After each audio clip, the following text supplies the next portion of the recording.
What's up, guys? Welcome to another episode of Nintendo Friends, where we talk about everything gaming, but mostly Nintendo. I am your host, Hector, and with me as always is my co-host and fellow gamer, Abel. How you doing today, Abel? I'm doing great, guys. What's up, man? Are you doing good? I'm doing really well. Doing good. What's up with you? Yeah. Well, nothing much. Dude, we haven't put out an episode in 2 weeks. I know, it's been a minute. Sorry, guys. But you know what? Hector's been hard at work pumping out the content. Dude, yeah, Switch 2 content is all over the place. Yeah. And it's been good. I really liked your videos. Thank you. I mean, we put a lot of work into the videos, but yeah, I like it. I like the podcast. I like the conversation. I'm sure other people like the conversation as well. Yeah. But yeah, we're here for it, man. If you haven't seen those other 2 videos, give them a watch. Go watch them right now. Yeah. But we are back, so this is today we got a lot of stuff to talk about. Yeah. Really cool stuff to talk about. We have a lot on the docket. Yeah, we don't really have a lot on the docket a lot of times. It's just like... Yeah, just the way it worked out this particular podcast. But it's cool. Yeah, it's cool. I mean, so today we're going to be talking about... First off, I want to mention, if you hadn't seen it, we're releasing music. Yes, music. Music. Yes. Yeah, for those who don't know, Hector and I are actually musicians in our spare time whenever we feel creative bursts of creativity, whatever. Yeah. So we dabble in music, right? And I think we've done little hints here and there, like early in the channel. Yeah. But this is our first like full-on venture into music, co-creating together, and it's exciting. You know, it's something that we've been wanting to do for a long time. Yeah. On this channel, but we're actually doing it and releasing music. And it's really scary because like people know us as like the YouTubers, podcasters, and stuff like that. But like I feel like music, it's like we kind of have to prove ourselves. Yeah, a little bit. it's a very like different community. Yeah. And so, but like the way that we feel about it is that there's a huge market in like music, like Nintendo, like gaming music. Yeah. Like gaming sound remixes and stuff like that. Yeah. Actually it's kind of scary too because Nintendo released the Nintendo Music app. Oh and so a lot of that music is coming out as licensed like to the songs. It's cool that it's finally coming out into the public and we can listen to it. Like we have a place to listen to it, but at the same time as creators releasing remixes, like it's hecka scary because Nintendo's we like potentially going to be cracking down hard. They're gonna take it down. Yeah, and that's like what we don't want. But anyway, we'll see what happens. Nevertheless, we're still venturing into it anyway. So, but we're excited. Yeah. Do you want to share when we're going to be releasing? Yeah, of course. So if you haven't seen the video, it's going to be right here. We are releasing it on Pokemon Day. So our first single is going to be a remix of Pokemon Pallet Town from Pokemon Red and Blue, Yellow. So that's Pokemon Blue and Red is my favorite soundtrack ever. So it was only fitting that we did a Pokemon one and we release it on Pokemon Day. Yeah, I think that's perfect. So, plus also too, like for the longest time that's always just been a song that we like jam out to. You know the melody pretty well on guitar, and we'll pluck out the chords on piano every now and then. Well, we had done like different videos too. Like we did like Zelda and Great Fairy Fountain. Like it was like a TikTok. Yeah, some shorts. And so and then we also did like Animal Crossing, the 12 p.m. I forgot what it was. Oh yeah. Yeah. That's right. It was like guess the song or something. Right? Yeah. There you go. Or I did that part. I did on the piano. Yeah. So like it's been something we wanted to do for a long time. But Pallet Town is going to be our first single. It's going to be coming out February 27th. So be on the lookout. We are releasing it under Nintendo Friends, but it's going to be acronymed. Yeah. That's what we're releasing it under. Right. That'll be our artist name, but it is pronounced Nintendo Friends. But it'll be NTFDS. So. Yeah, be on the lookout. Really excited, man. But anyway, nobody wants to hear. And no, like that's enough about us. Yes. Let's talk about So gaming. The whole thing for why you clicked on this video is Nintendo Revolution. 20 years later, 20 years ago, in May of 25. I'm so used to saying like 2010 or 20. Yeah. So like in 2005. 2000. Nintendo revealed the Nintendo Revolution console, which was the pre-release codename for the Wii. The Nintendo Wii. So they announced it as the Nintendo Revolution. Hold it up. So Revolution. Yeah. The Revolution. The Revolution. No. But, so we just wanted to take a look back and really reflect on how Nintendo has revolutionized the gaming space since then, since 2005, when they announced that. I mean, so for me, I wanted to look at the word. So the word revolution means a dramatic and wide-reaching change in the way something works or is organized or in people's ideas about it. Right. Nintendo has done just that. Like, since that day. I mean, even before, but like, still. Yeah. Right? So, I mean, with 1985, they brought gaming into the home with the NES and the Famicom. So, but we're talking about 2005 when they released the Revolution. And I know, for me, like, when it... Excuse my stroke there. I know some people will probably ask, why are you doing it now and not in May? Because May... Why not? Well, like, what's gonna happen? Like, Switch 2, they're gonna... Like, the Switch 2 Direct is gonna be coming out in April. And then that's all we're gonna be talking about. Yeah. So, like, we're not gonna have time. with Switch 2 coming out, like... We're not gonna have time to cover that. So, and also, it is the year of, it's 20 years. Just if anybody's asking. But anyway. I say, why not? Let's do it. I say, well, yeah. So, so since 2005, how has Nintendo revolutionized the gaming space? A lot of ways, man. A lot of ways. I say one of the biggest things is, I mean, well, if we're talking right at 2005, what else came out in 2005 that was like an insane, an insane development in gaming history? The DS. The DS. That's right. So The I would Nintendo say dual screen. Yeah, the dual screen. Yeah. I think that starting right off the bat is definitely another. Man, Nintendo was just like on fire back then. Like the DS was such a major leap, I think. Yeah. From any other like portable console of the time, Not only did it have dual screen, but like it was in the best way possible for technology at the time. It seamlessly connected gameplay elements, and suddenly you were doing multiple things, and it just opened up a whole new world for gaming, especially handheld gaming. Yeah.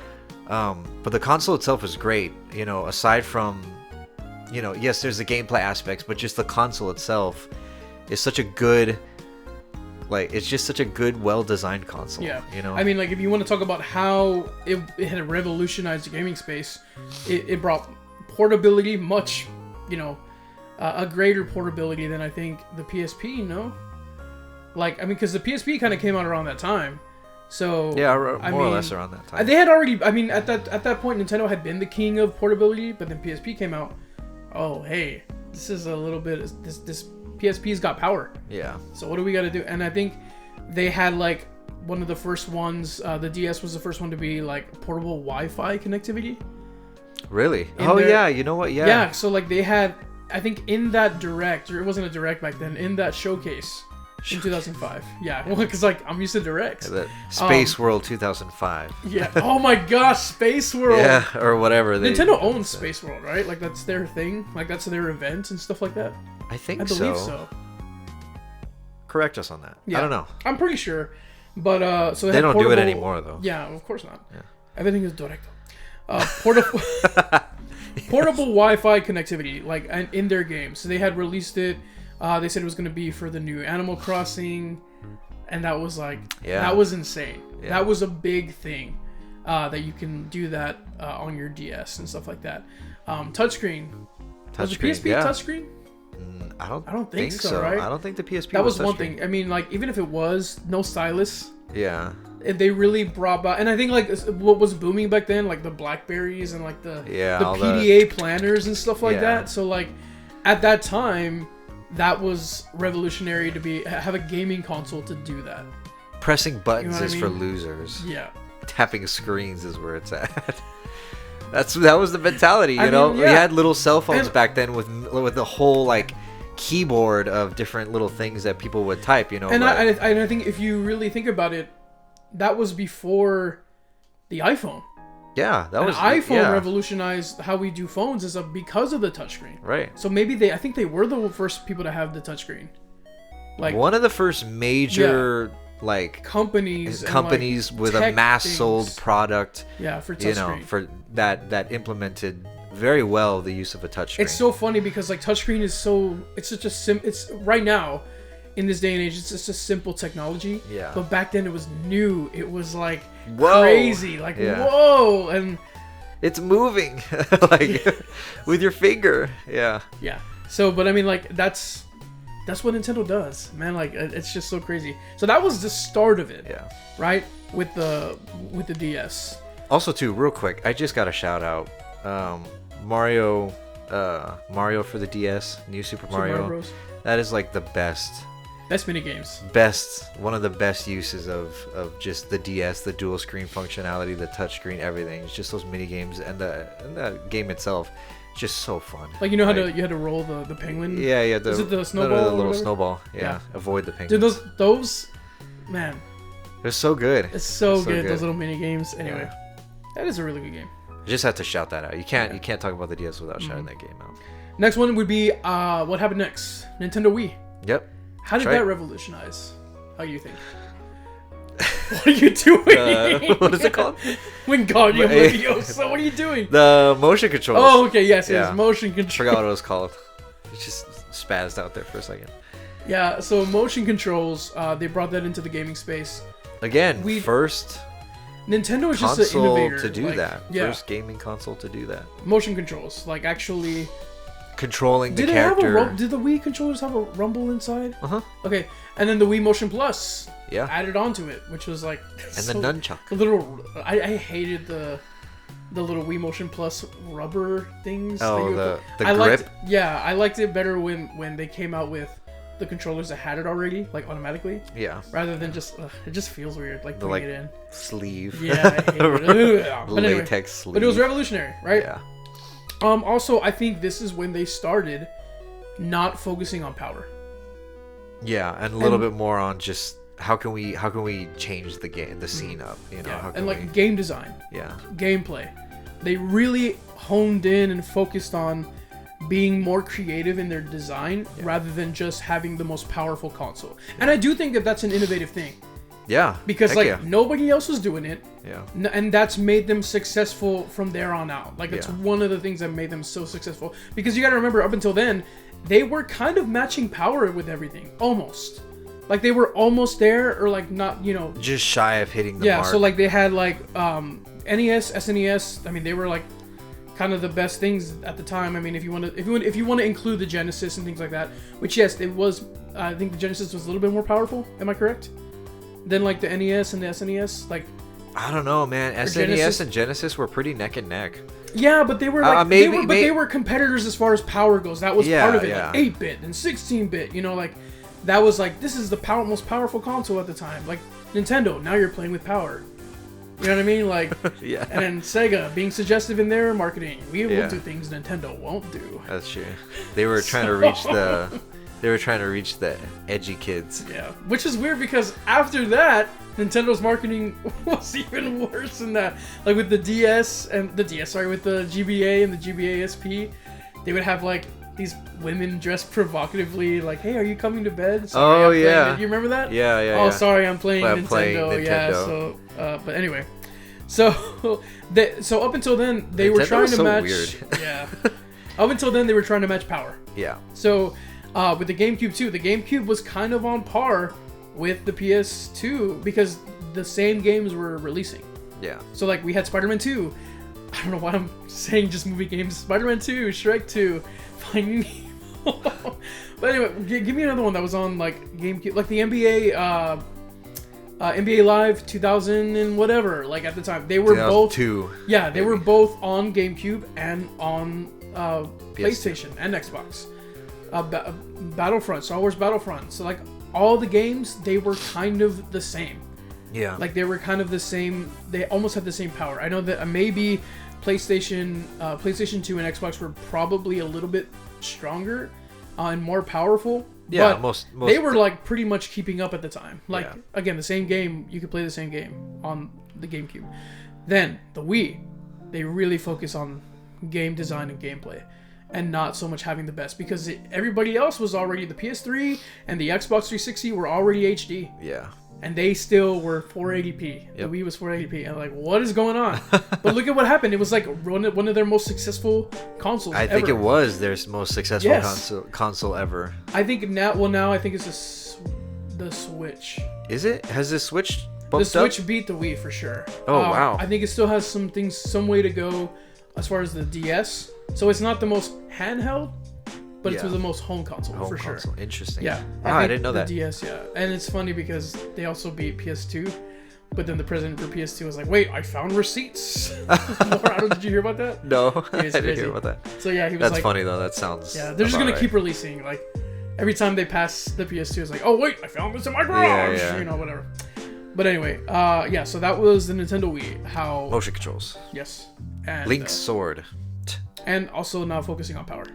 Yeah, not focusing on power. Is that an innovative thing? It is, right? I would count that. Yeah.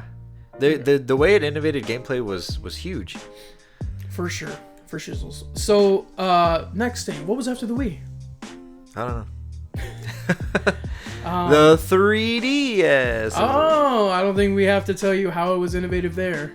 Just adding the third dimension to your console. That was a super... It was big, man. Like...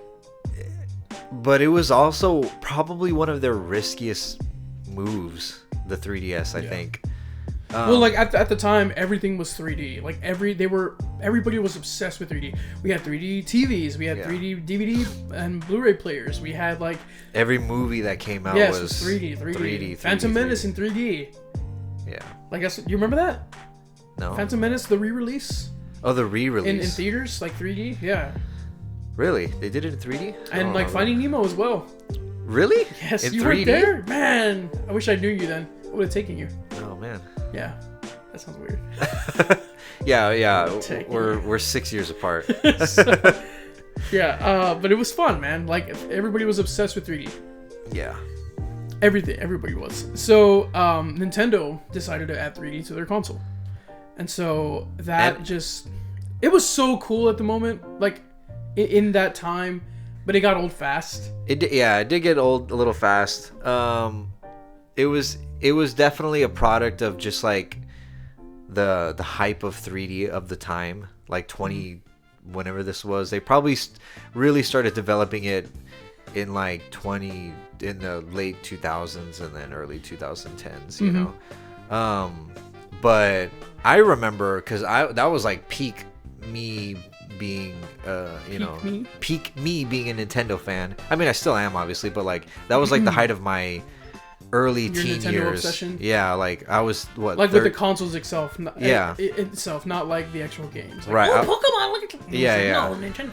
I was what, like a 12 maybe? Yeah. I think maybe, I don't know. But you know, for me, I was You're like, asking whoa, me? 3D, you know. And so it for me speaking as someone who was young back then, it was super cool. And just seeing all the little characters in 3D felt a little bit more immersed. The little AR cards. Yeah, the little thingies. That was cool. Yeah, they had a whole bunch of little weird mini game things on the 3DS, and it was fun. Were they the first to strain your eyes? Augmented reality too? Yes, right? Yeah. I would say before, like, because that's a normal thing too. Like if you look at Pokemon Go and like all the Pikmin Bloom, like, what else they are. No, I think they might have been at least the first Snapchat? to incorporate it into a video game console. Yeah, an actual console. Oh, for sure. Yeah, or at the very least, a handheld console. At the very least. But yeah, super innovative. Yeah. Then the Wii U had. Oh, we'll get there later. So, also the 3DS had Street Pass. Oh yeah, Street Pass. That is something that is so like. Why didn't the Switch have it? But anyway. That's something Again, that just is a product really, of dude. the That time. changed the game too. Like the fact that you can go out and about. You can travel just outside to your local Walmart. Yeah, your neighborhood whatever. Walmart, and you can like come back home. That little light would turn on. And it's like, what? Somebody in Walmart had their 3DS on them. Like, yeah. Dude, it's crazy. But it's like, it was crazy because like there was a couple times where like I would take my 3DS, like we were going downtown or something like that. Oh, you yeah? know, for like with the family. Yeah.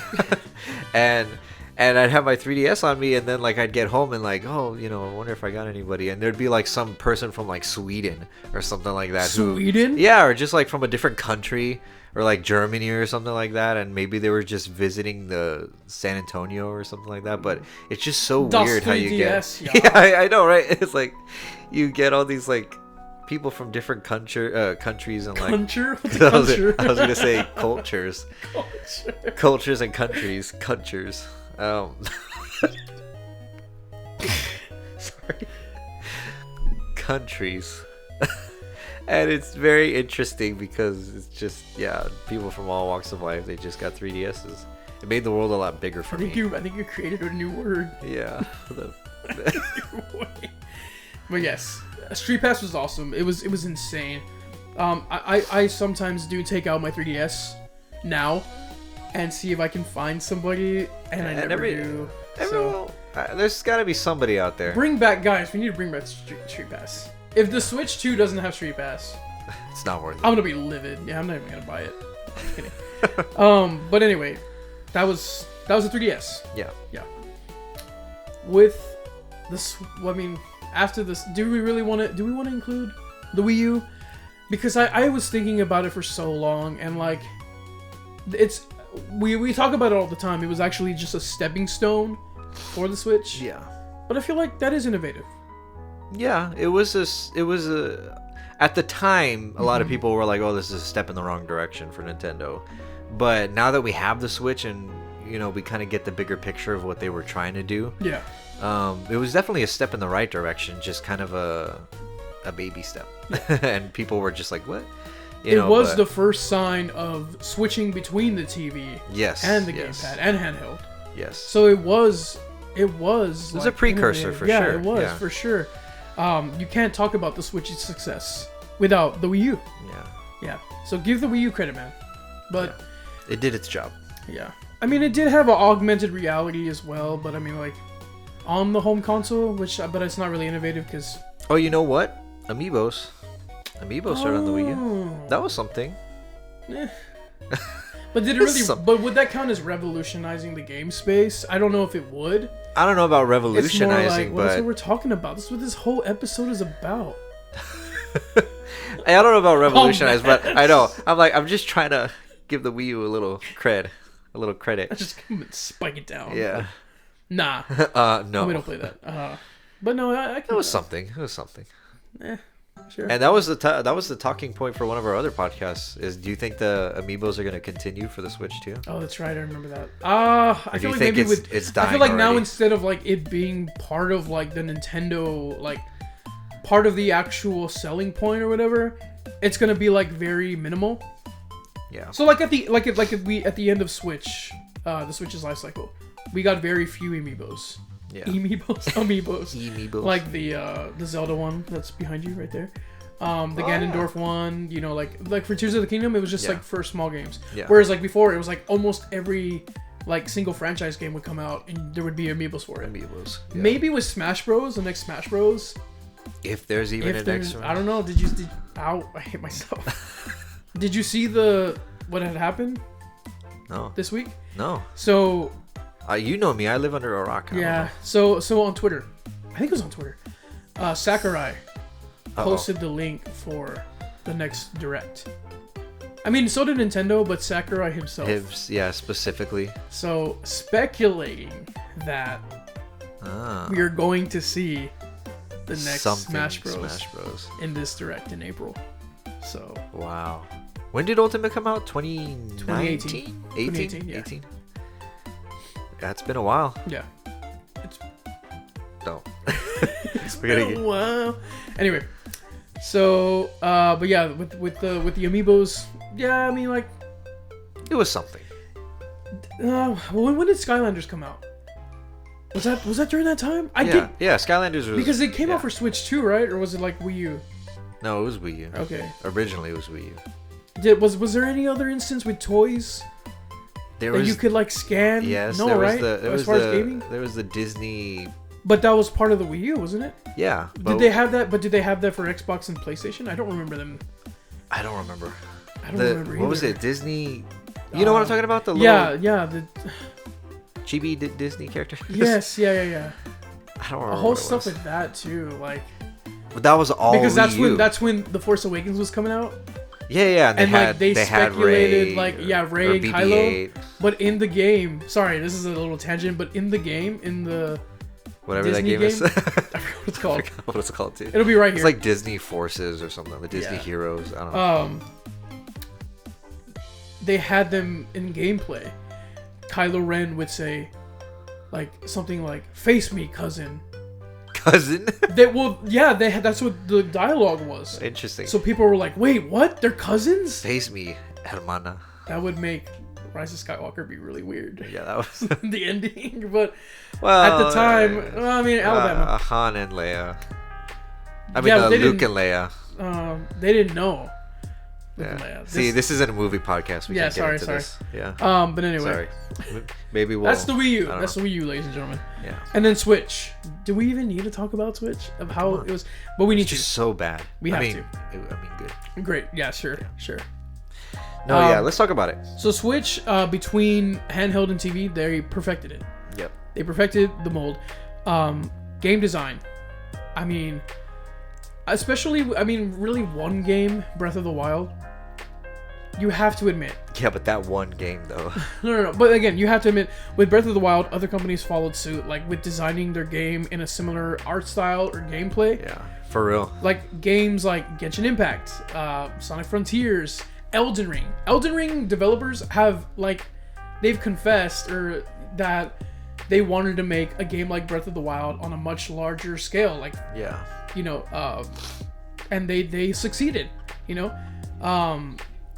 It's what I think that's what really prompted the whole open world becoming more mainstream. But see, we had open world games before, like The Witcher 3 and stuff like that. But what I mean is, this is where it hit the mainstream. Yes, it was much more. Yeah, it was much more popular.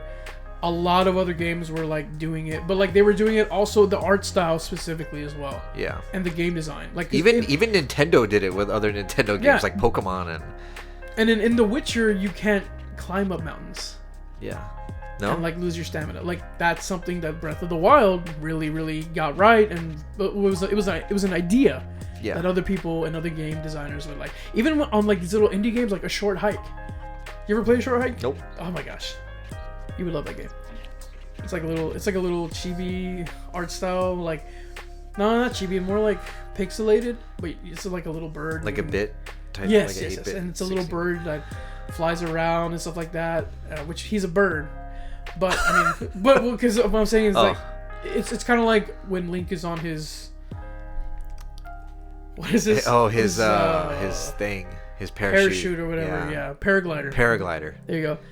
So it kind of has that, and then when you climb up the mountains, it has stamina. Yeah. I would even credit that to Skyward Sword. Right. Well, it was the first one. It was the first Zelda game to have stamina. Yeah, but that's one of the things that. That's one of the part of the game design that a lot of people have done with that. Yeah. But also, again, the game design, how it's supposed to be, the open world, specifically looks Breath of the Wild esque. Yeah. Yes. It's Sonic its own Frontiers, art style. Genshin Impact, that's obvious. That's come on. Yeah. It's taken from Breath of the Wild. Yeah. So, another way that it paved the way for gaming in the industry was it got other companies up and running, to create devices that are like the Switch. Yeah. So things like the ROG Ally, the Asus, forgot what it's called, the Steam Deck, Yeah. The AN Neo. These are companies that saw what the Switch did with the portable gaming space and we could probably do that but better, or we can try to do it better. Yeah. And all these devices started doing the same thing. And I think that's really, I would say, and I've heard this before, forgive me because I don't remember where I heard it, but we're definitely in kind of a maybe not a golden age, but we're definitely in a good time for indie developers. Mm-hmm. We were with the Switch. Yeah. When the Switch came out, that's what I mean. It was indie heaven. The floodgates kind of Hollow opened Knight. for Hollow Knight. Yeah. Undertale being on the Switch was a really big deal. Portably, right? We're talking about portably? Yeah. Like the indie games? Yeah. Yeah, okay. But still, just, the indie games in general, around that time was when that whole scene really started to flourish a little bit more. Yeah. So, yeah. But not saying it was directly caused by the Switch, but, there's definitely there's definitely hints of like the Switch just being a part of that process, and a lot of the creation and development of these, like you were saying, the relationship between the Switch, like Nintendo and the indie developers. Right. Yes. Like really, they really grew to like have a really close relationship, and inspiration like, too. I feel like it was. I mean, yeah, they did release in other consoles, right? Like PS4, Xbox S, whatever. I forget. What do you have? I have the Xbox One. Xbox One. There you go. One S. You have the One S, right? The One X. It has a disc drive, right? Yeah. Okay, I think it's a One X. I think I have the One X. Pretty sure. One S didn't have it. It's a digital only. Okay, no, I have a disc. Okay, you have a disc drive. Yeah. But I mean, they came out on these other platforms, but I feel like they were made specifically for the Switch. Right. Yeah. Anyway. Yeah. Anyways, that's the end of this episode. That was it. But no. I mean, like, you gotta give Nintendo credit where credit is due. That they've just been innovating the game time and time again, and then with the Switch, it's most innovative, I believe, and most creative console. I would even say that the Switch took a bigger risk than the Wii U or the 3DS. Yeah. Because they were still behind. Yeah. Power-wise. And still are. Yes, still are. But I mean, like, you know what I mean? Even more so that they didn't release anything like, but that they went back to cartridges. Right. I was like, whoa, what are we doing? Yeah. Why are we going backwards? But no, it worked. So I just can't wait to see how they innovate more with the Switch 2, if anything. How they, like, what they're gonna do. Like, I cannot wait for that Direct in April, man. Like, I'm just, when I think about it, it's just like, oh man, I'm so thankful to be a Nintendo fan. Even if the next one sucks, like, I'm glad I got into it when I did, which is when the Switch came out, and that if that's all that I had for the next couple of years, like, I can be thankful. Yeah. That this was like a good time to be a Nintendo fan. It was a great time. Yeah, I agree. I will remember you. All right. But anyway. Well. Bye. But anyway, guys, that's kind of all that we had on the docket for today, because we need other things to talk about. Yeah. I think this was a good discussion. I think so too. Let us know y'all's opinions on all of these things all these topics that we've covered. Yeah. How else did you? Yeah. Well, I was just gonna say, is there anything that we might have left out in terms of revolutionary Nintendo? There could have been something that we left out. I don't know, but let us know, or if or if you don't think anything that Nintendo does is revolutionary, let us know that too. If you think Nintendo sucks, put it in the comment. I want to know. I want to know who to unsubscribe to. Anyway, guys, let us know in the comments what you think. If you like this episode or not. Remember to like and subscribe. If you're listening to this on audio platforms, which is like Spotify, Apple Podcasts, make sure to rate us and like us. If you don't like the show, don't rate us at all. Yes. Because nothing's better than bad. Yes. I mean, I don't care. I mean, like, hey, feedback is feedback. That's true. Feedback to the hurts. That's what I always say. Till your ears bleed. Feedback. Never heard you say that. Anyway, you've never heard me say that? I say it all the time. No, I don't know. Anyway, so, and guys, remember our single is coming out February 27th. We'll be releasing little things here and there. So be on the lookout on our Instagram page at @NintenFriends. Be sure to look out in the community posts that we have on YouTube. I feel like nobody really looks at that, so which is fine. But like, it breaks my heart a little bit. But anyway, just be sure to pay attention to the things that we'll be releasing soon. But we're really excited. Yes. Gosh, man, I'm really excited. We're it's actually gonna be fun. We're working on the second single, and that's all we're gonna say. That's all I'm gonna say. Yeah, we're working on the second single. Yeah, but yeah, be on the lookout for new podcasts, new videos, music now. Gosh, we have so much going on. Yeah, but I love it. I love it. I love it. But thank you so much for listening, and we will see you on the next one. Goodbye.